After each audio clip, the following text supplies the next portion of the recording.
Hello guys, what's up once again, Palaboy OFW here. So for today's vlog mga idol is pag-usapan lang natin si Madam Angelica Yulo dahil may nag-sponsor sa kanya trip to Singapore. So basahin natin yung post ni Madam Angelica Yulo at sa kanyang sponsor yung trip niya sa Singapore. By SGC Manila in a bit. Thank you to the kind-hearted woman who sponsored our stay in one of our luxurious hotel in SG for 1 week. Sabi, 1 week with matching pocket money. Thank you so much. God bless you more. Ayaw ipabanggit ng pangalan na nag-sponsor. Babae yun. Thank you also to my eldest daughter, my travel buddy, and food buddy for sponsoring my airfare ticket. Love you always.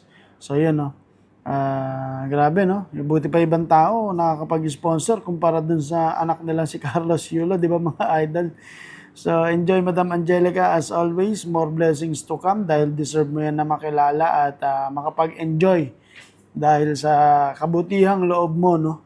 Sa iyong mga anak. Ay, grabe Carlos Yulo. Dapat ikaw ang gumagawa nito.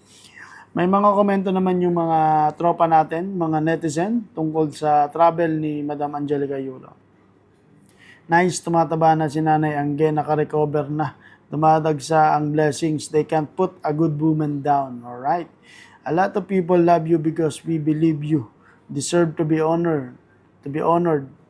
God bless your family. Praying for Carlos that he will be enlightened soon. Sana. Ito pa, mas masaya po sana kung ito ang ginawa ng anak nyo. Ang treat niya ang mga magulang at kapatid after winning the gold medal sa Olympics. Kasi sumablay siya. Dapat nga si Carlos Yulo kaso lang wala na eh.